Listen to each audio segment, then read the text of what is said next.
Hujambo mtazamaji popote ulipo, karibu kwenye taarifa za Mbiu ya KTN alasiri hii, ikiwa sasa ni saa 10 kamili saa za Afrika ya Mashariki.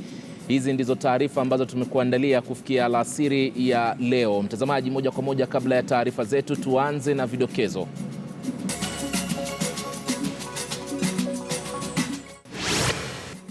Vijana waraibu wa mihadarati huko Mombasa wapitia wakati mgumu kutokana na ukosefu wa dawa ya Methadon ambayo hupunguza hamu ya matumizi ya mihadarati.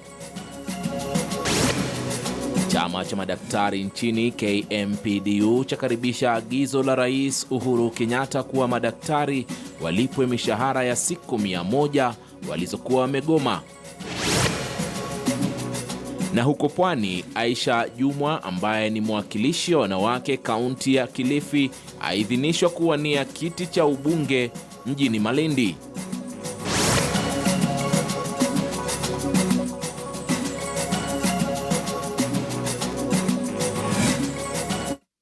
Barabara kabisa mtazamaji, hizi ndizo taarifa za Mbiu ya KTN alasiri hii. Muungano wa madaktari nchini KMPDU umeikaribisha amri ya Rais Uhuru Kenyatta kuwalipa madaktari siku walizokuwa kwenye mgomo.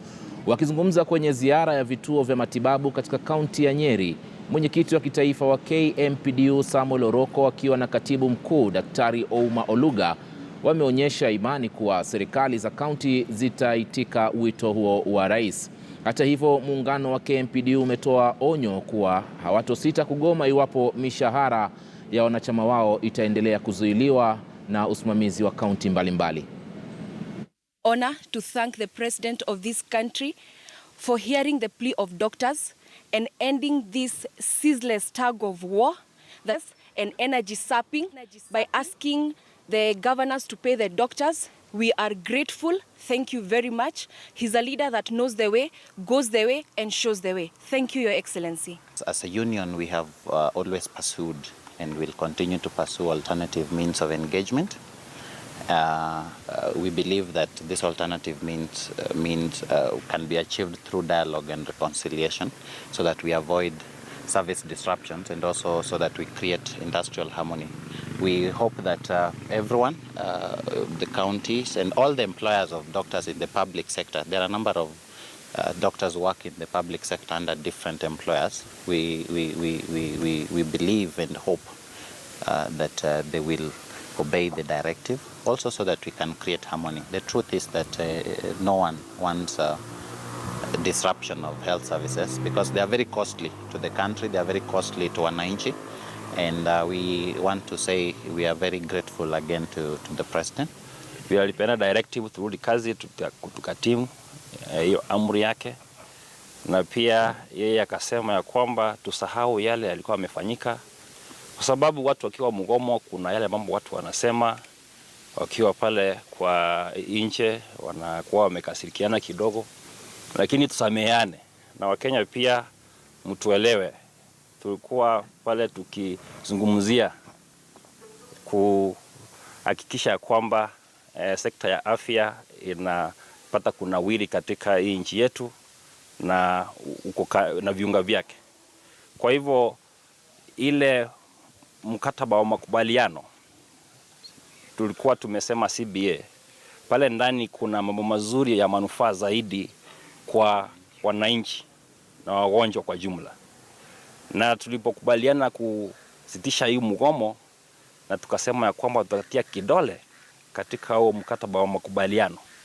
Kwa zile siku zimebaki, tunatumaini ya kwamba pia kwa ule moyo mzuri wa rais, hii mambo kidogo imebaki tutamaliza, tutie kidole katika huo mkataba wa makubaliano.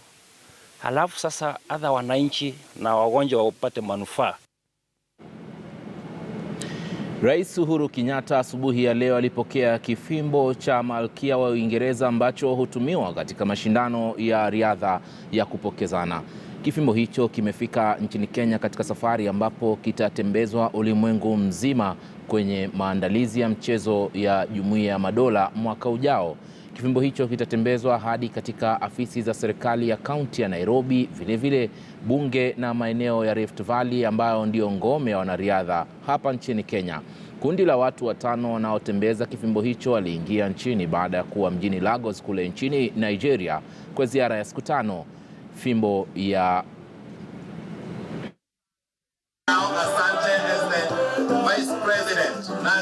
Vice President of the Commonwealth Games Federation brings over the baton and hands it over to the President.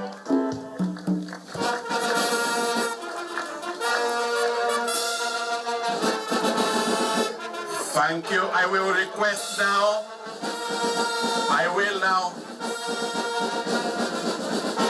will now request Mr. David Rudisha, Kenyan athlete, and Milka Chemos to receive the baton from His Excellency the President. Tuwapigie makofi wanapopokea the Queen's baton, and they will now take it to the place where it will be until the end of today's function.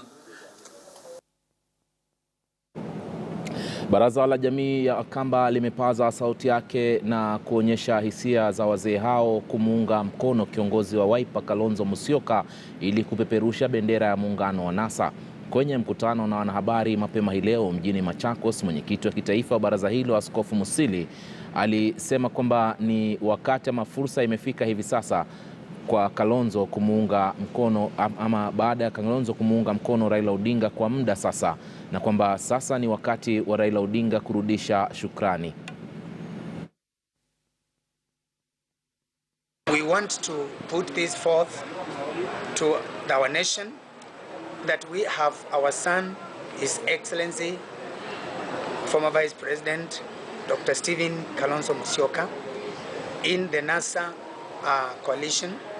And we are saying as a community that our son has given others chances several other times. And this time around, we want to state it clearly that the NASA flag bearer should be given right away to His Excellency Stephen Kalonzo Musyoka. We stand and call for with our unqualified support on the Emali Declaration, which declared him as the flag bearer. And this we say that we have seen him grow in the politics, and he has grown to be the vice president of this country, and so he stands the greatest chance. And this we say vehemently as the council that it is time today to give him this support. Kuna wakati tulikuja sisi tukasema tuna support Bwana Raila Omolo Odinga, na tukasema yeye ni tosha, akaingia ndio achaguliwe kama president na akafikia mahali fulani. Tukaja wakati wa pili tukasema pia Raila ni tosha, na yeye akaingia akajaribu, lakini hakushinda. Sasa tunasema ni wakati wa Raila Amolo Odinga aseme sasa Kalonzo ni tosha kuwa president of the Republic of Kenya. Mtazamaji, tuelekee mjini Nakuru ambako mwanamuziki mmoja maarufu ambaye ni msanii kutoka katika jamii ya Waluya amelazwa hospitali baada ya kuripotiwa kupata ajali mjini Nakuru. Mwanahabari mwenzangu Victor Ogale ametuandalia taarifa ifuatayo. Josephine Ngota akiendelea kupata nafuu hospitalini. Mapema mwezi Februari tarehe 4 alihusika katika ajali ya barabarani eneo la Mau Summit akiwa ameabiri basi la Western Express akielekea Luanda, kaunti ya Vihiga kutoka Nairobi. There was an article on the accident na inasema 2 people perished including the driver. Yet we were told the driver was alive, so we even got worried because tunaambiwa driver na our patient ako hospitali. So we were told to go to Molo and look for the patient. There was a lady there who has not been identified from the accident. So kufika kule ndio tukapelekwa na nurse to the patient. Alikuwa amelala tu unconscious with scars kwa uso. Ajali hiyo ilitokea wakati madaktari wakiendelea na mgomo wa kitaifa, na hivyo basi kupatikana kwa nafasi kwenye vyumba vya wagonjwa mahututi ikawa ni vigumu. Alipata kulazwa hospitali ya St. Joseph's mjini Elbagon kabla ya kuletwa hospitali ya War Memorial mjini Nakuru baada ya kuvunjika mguu wake wa kushoto na majeraha ya kichwani.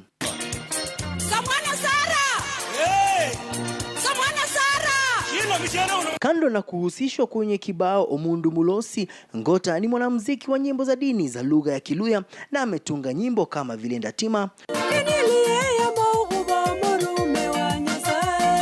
Omwai Wanje na Vieshivala Uranga. It has been really difficult because now we have to commute from Nairobi kuja huku. There's so much resources yenye nafaa itumike. Familia hii na kibarua kwani gharama ya matibabu imepanda hadi zaidi ya milioni 1.5. Victor Ogale, KTN News, County ya Nakuru. Naam, kutoka kaunti ya Nakuru mtazamaji, tuelekee hadi katika taifa la Tanzania ambako ni kwa sasa Tanzania inakaribia kukamilisha ule mchakato wa kuwapata wawakilishi katika bunge la Afrika ya Mashariki lililo na makao yake makuu mjini Arusha nchini Tanzania. Lakini mchakato huo mtazamaji unaonekana kuzongwa na zengwe la nani kukalia viti vya bunge, ambapo nafasi za wabunge kutoka nchini Tanzania ni 9 tu, na kufikia hivi sasa ambao wamechaguliwa ni 6 peke yake, 5 kutoka chama tawala cha CCM na 1 kutoka chama cha Kafa, huku wajumbe 2 kutoka chama cha Chadema wakiambulia kura nyingi za kupingwa na uteuzi huo, hivyo nafasi kubaki kuwa wazi kwa sasa. Mwanahabari Rajab Hassan kutoka mjini Dar es Salaam na maelezo zaidi. Mchakato wa kujaza viti hivi katika bunge la Jumuiya ya Afrika Mashariki kwa wawakilishi kutoka Tanzania unatawaliwa na sarakasi za nani aende na nani abaki, huku chama tawala CCM kikipata lawama za kukwamisha wapinzani kuwa na mwakilishi. Wanahitajika wajumbe 9 kutoka Tanzania, lakini hadi sasa wamepigiwa kura wajumbe 7 tu, huku wajumbe 2 kutoka chama kikuu cha upinzani Chadema wakizoa kura za hapana, hivyo kukosa mwakilishi na Chadema kufikiria kufika mahakamani kusaka haki. Kwanza lazima tukumbuke kitu kimoja, siasa za Afrika Mashariki katika eneo letu za kwetu ndio tulivu. Nchi za wenzetu unapokuja wakati wa mchakato kama huu wa kutafuta wabunge wa Afrika Mashariki kunakuwa na mvutano mkubwa. Ukifuatilia kwa mfano siasa za Kenya na hata Uganda kunakuwa na msuguano mkubwa sana katika mabunge yao, nani aende Arusha nani asiende. Sasa sisi la kwetu linalotokea ni hii itilafu iliyojitokeza jana katika uchaguzi wa wabunge, na inaonekana kuna ishara kuwa Chama cha Mapinduzi kinaendeleza ile tabia yake ya kutopenda uwakilishi kutoka upande mwingine nje ya mipaka Tanzania na hata wakati mwingine ndani. Lakini kwa nini CCM itupiwe lawama? Nadhani hilo ni jambo liko wazi tu kwamba ikiwa utataka kuamulia upinzani wapeleke nani, na masharti mojawapo ya uchaguzi wa bunge la Afrika Mashariki limeshawekwa kwamba ni lazima wawakilishi wa upinzani wawepo, itakuwa ni kichekesho tu. Kwa hiyo Chama cha Mapinduzi nadhani kisitumie wingi wa bunge, wingi wake katika bunge la Jamhuri kuamua juu ya nani na nani kutoka upinzani waende bunge la Afrika Mashariki. Upinzani ulikaa, hasa Chadema kwa mfano, wameamua nani anafaa, na itoshe tu watu wa CCM kukubali tu kwamba hawa ndio wawakilishi wa upinzani, waende tu kwenye chombo hicho cha kikanda. Nadhani hilo ndio jambo muhimu. Waliopigiwa kura na kufuzu ni Fancy Nkuhi, Happiness Legiko, Mariam Usi Yahya, Dr. Abdullah Makame, Dr. Ngwaru Magembe na Alhaji Adam Kimbisa, wote wa CCM, na Habibu Mnyaa wa CUF. Wanaozifuatilia siasa za Afrika Mashariki wanahoji kwamba kwa nini kuwepo na msuguano kama huu? Kwani kinachoenda kuwakilishwa katika bunge la Afrika Mashariki ni chama ama nchi? Rajab Hassan, KTN News, Dar es Salaam.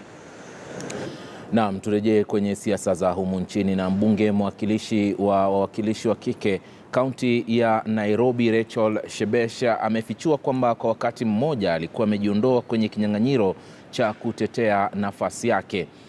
Akizungumza mapema hii leo mtazamaji kwenye ukumbi wa uwanja wa Kasarani, Shebesha amesema sasa yuko mbioni kukitetea kiti chake baada ya shinikizo kutoka kwa wafuasi wake. Shebesha atamenyana na wawaniaji kama Janet Muthoni Ouko, Millicent Omanga na Karen Nyamo ambao wameonyesha ari ya kiti hicho kwenye tikiti ama kupitia tikiti ya Jubilee. Why was there a rumor I was not vying? The rumor was not a rumor, it was true.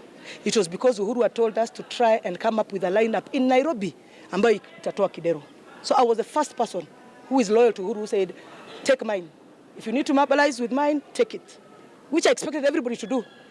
But kumbe wengine wako wakubwa kushinda Uhuru. So me I said, wale wengine walisema no. So me I agreed. But the women of Nairobi refused. Yes. They refused and they are here. Yes. They refused. And they told me, even if you leave this seat, Shebesh, it doesn't matter who we are given, sisi tunataka Shebesh. Na kwingineko, mtazamaji, seneta wa kaunti ya Mombasa Hassan Omar ameitaka serikali ya Jubilee kutoingilia siasa za Mombasa, akisema kuwa hili linampa gavana aliyeko sasa Hassan Joho msukumo na kuonekana anaonewa. Hassan, ambaye anakimezea mate kiti cha ugavana katika kaunti hiyo ya Mombasa, atakuwa na akiwania nafasi hiyo kupitia tikiti ya Wiper, wakati ambapo mchujo wa wagombeaji huko Pwani ukitarajiwa kufanyika tarehe 18 mwezi huu wa Aprili. I made it very clear. I see a lot of wealthy businessmen, Mwangange, people who are beneficiaries of corruption, now trying to join the NASA wave. And some of them might just be elected in office. Yeah? In this country, a qualification is wealth, illegal or otherwise. It gets you probably into an elective position. But I am a guarantor. I was one of those who fought hard to have that code of ethic, that when you are under investigations, you must step out of office. You don't go to get a preemptive bail or anticipatory bail or to stop an investigation against you. You must be punished. And I'll go anybody alleged to have committed any criminal offense, yeah, must be punished if the NASA regime comes in, even if you hold any particular position. Number two, some of these things coming out closer to elections, Mwangangi, is not necessarily victimization. It is the nature of election period. Sasa hivi ukija ukipata dosi ya juu yangu, which I can give you a guarantee, you will not get any. You will go scoop with it. Yeah? We knew what Trump did or did not do in the last 3-4 months of the elections. All kinds of dossiers, the universities that were failing, businesses that collapsed. We knew that we knew the talks about the talks to Wall Street, by which Clinton was earning up to $200,000 to $300,000 per presentation to Wall Street. So people saying that she will be captive to corrupt businesses and corrupt industry or corrupt Wall Street. So there's nothing strange. So if we hear that there's a C+ certificate against a D-, it is part of what elections do. They unearth things that were hitherto hidden. But they should not inform the conversation. That's why I'm asking, let Joho be in peace so that we can have an issue-oriented campaign. All of you here are residents of Mombasa, and you know, minus those emotive issues, minus the fights, that he has nothing to offer. So that's why we are saying, let him be. And I can assure you, after the NASA government takes over, this forgery will be one of the first matters that will go before a criminal jurisdiction. Shirika la Msalaba Mwekundu nchini limesema kwamba linahitaji shilingi bilioni 2.5 kuwasaidia Wakenya ambao wanaendelea kuathirika na ukame nchini. Kulingana na shirika hilo, idadi ya Wakenya milioni 3 wameathirika na idadi hiyo inatazamiwa kufikia milioni 4 katika wiki chache zijazo. Imesema kwamba visa vya utapiamlo katika kaunti za Lodwar na Turkana, katika maeneo ya Lodwar na Turkana, kumradhi, hii ikiwa ni katika kaunti ya Turkana, vimeongezeka. The pastorate community will require continuous support until May at the earliest, but all in all, what we are saying, even if the rains now come in April, then water and pasture, maybe there'll be a reprieve for a month or 2, so we're looking at April, May and June. Purchases of food can be very expensive. It is given to somebody in Nairobi here. The key issues of logistic cost is added on, distribution cost is added on, and on the way it might be lost, might be misappropriated, and many other things that can raise question marks. But cash transfers and M-Pesa, once someone is registered out in the field, I was in Tangle Bay in Baringo County in February, in the middle of nowhere. As long as you have a network, you're home and dry. Viongozi mbalimbali kutoka katika kaunti ya Samburu, mtazamaji, wameitaka serikali kuelezea ni kwa nini waiunge mkono ikiwa bado wanaendelea kuwatesa na hata kuwaua wakazi wake ambao wanaoishi katika kaunti ya Laikipia. wakiongozwa na gavana wa kaunti hiyo Moses Lenol Kulala. Viongozi hao wamesema serikali haiwaheshimu au hata kuthamini maisha katika jamii hiyo. Haya yanakuja siku moja baada ya operesheni ya polisi kuripotiwa kuwaua mifugo zaidi ya 300 ambao walikanyagwa na kifaru, huku wenyeji wakipokonywa vitambulisho vyao na makazi yao kuteketezwa moto. We want to ask the president directly to stop this operation because it's gone wrong. The operation was supposed to collect illegal guns. That was what the operation was meant for. The operation commanders leading these operations have taken advantage with the politicians, local politicians of Laikipia, to harass our people in a very wrong way. Hii operation imeendeshwa na wale viongozi wa Laikipia. Wakora ambao wanataka kuiba kura. Na tunataka kuambia president kwamba haraka sana asimamishe hiyo operation. Awachane na hiyo mambo. Otherwise sisi tunasupport serikali ambayo inaua watu wetu. Hii si mzuri. Hatutakubali. Ya pili, kwa nini nakuwa wanaua ng'ombe? Na hiyo ndio maisha yetu. Kwanza kwa mila ya Samburu, kupiga ng'ombe kwanza. Ambaye ndio maisha yetu. Watu wanaua ng'ombe, wanakanyanga na tena ng'ombe hisikini ambayo iko na mimba. Inakanyangwa na kifaru. We want to urge the government to step in to investigate what is going on in Laikipia, the killing of livestock, banning of motorbikes and other injustices going on in Laikipia. As a leadership, we'll want to pursue compensation for those who've lost livestock, indiscriminately killing of our livestock, and we want to call upon other government agencies to find out what is going on in Laikipia. Kwingineko, mali ya thamani isiyojulikana iliteketezwa asubuhi ya kuamkia leo mjini Nakuru. Moto huu ambao ulioanza mwendo wa saa 8 usiku uliteketeza duka la kuuza samani na hata kusambaa hadi katika maduka ya rejareja na kanisa eneo la Jua Lako kando ya barabara ya Kariba. Juhudi za wakazi kuita zimamoto ambao walikuwa kilomita 2 kutoka eneo la tukio kujaribu kuokoa mali yao hazikufua dafu, kwani gari lao lilikuwa ni bovu. Ilichukua juhudi za zimamoto kutoka kampuni ya kibinafsi kuuzima moto huo. Hakuna mtu yoyote ambaye alijeruhiwa kwenye mkasa huo. Fikra tena ni moja na Nakuru mzima ati ni kamoja. Sasa yenyewe inakuwa hapa ni Kombrae. Sasa kama si Kombrae hatuwezi ishi mji. Tumeshangaa kwa sababu tumeenda kwa watu mpaka watu private kuja watusaidie kuzima hii moto. Watu private ndio wanakuja kuzima moto na mtu ametoa pesa yake, analipa pesa mpaka ya fire, receipt ya fire, analipa mpaka license ya kuwa na kufanya kazi kwa biashara Nakuru town. Hii ni uchuku kubwa sana. Kama hii nyumba ya mama kama huyu imeugua yote, kama pahali gari ya fire inakuaga is 1 kilometer away kutoka hapa. Pahali ambaye mtu anaweza chukua kutoka dakika 3 ama dakika 5 ili afike hapa. Lakini wao wenyewe haonekani pahali wako. Asubuhi watu wanapigiwa simu yote inapigwa, gari yetu haionekani.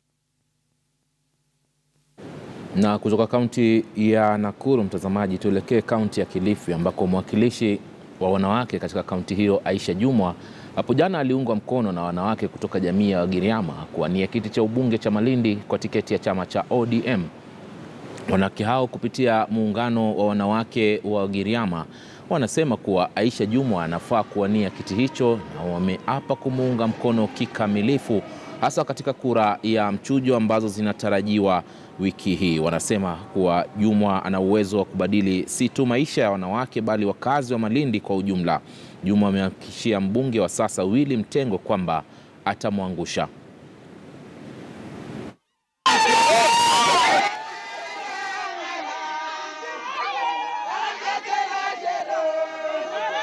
Hili kundi la Wagiriama limeamua kumuidhinisha Mama Aisha kama mbunge wetu wa Malindi. Hawa ni wamama Wagiriama Association, wamama ambao wanahitaji maendeleo kwa kina mama mwenzao. Kwa hiyo ndio maana tukamuita huyu mama aje tumkabidhi sisi kama sisi kina mama kilio chetu, na tutakuwa pamoja naye hadi kilele. Wao walikuwa wamepanga hafla ya kumuidhinisha Mama Aisha Jumwa kama mbunge wao wa Malindi tutakapofika mwezi wa 8 tarehe 8. Lakini ahadi yao kubwa ilikuwa wanasema ya kwamba tarehe 11 Jumanne wiki ijao wao watahakikisha ya kwamba Mama Aisha Jumwa amepeperusha bendera ya ODM ndani ya Malindi sub-county.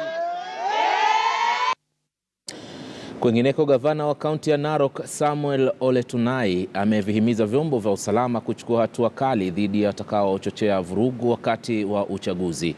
Tunai amesema kutochukuliwa hatua kwa wachochezi wa fujo kama zilizojiri mjini Migori siku ya Jumatatu wiki hii huenda kukawapa ruhusa watu zaidi kufanya fujo, hasa wakati wa kampeni za uchaguzi. Tunai alikuwa akizungumza katika eneo la Naigara magharibi ya mji wa Narok.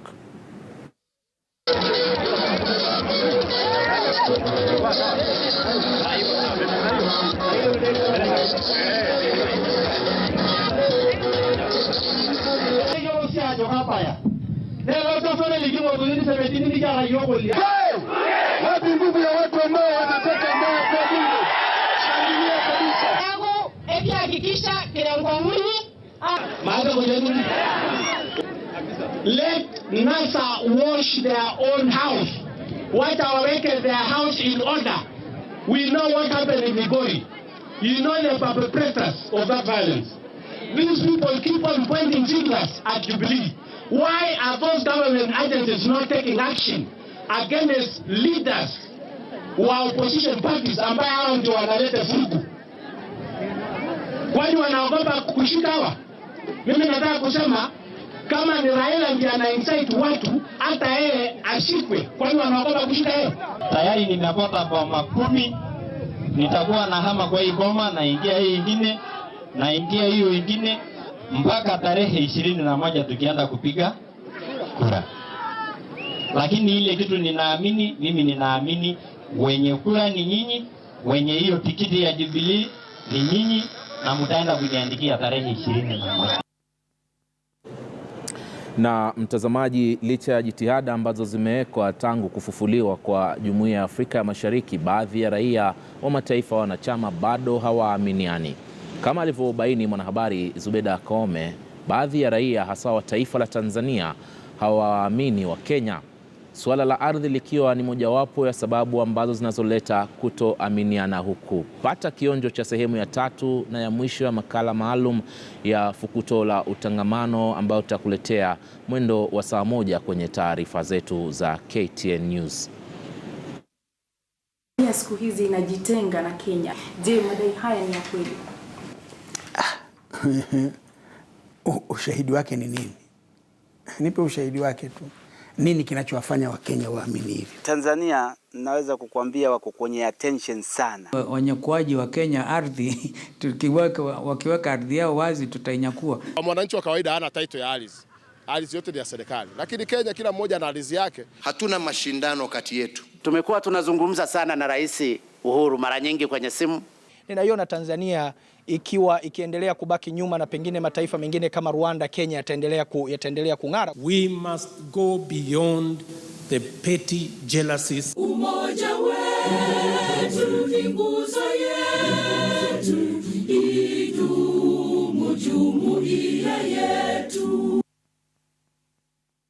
Mtazamaji, amini huyo bwana hapo aliyekuelezea kwamba Tanzania kule ni serikali ndio ambayo inayomiliki ardhi zote, kumaanisha kwamba wenyeji sehemu ile wanapewa ardhi na serikali, na kuna muda ambako unakuwa unakalia tu pale, lakini huna umiliki wowote, tofauti na hapa nchini Kenya. Makala hayo mtazamaji basi yatakuja mwendo wa saa 1:30 baada ya hii leo, baada ya taarifa za KTN leo kwenye KTN News jioni hii. Mtazamaji, unaendelea kutazama taarifa za Mbiu ya KTN na pumua kidogo tu, lakini tutarudi na marejeleo ya makala ya fukuto la utangamano sehemu ya 2 kwenye muda usiokuwa mrefu.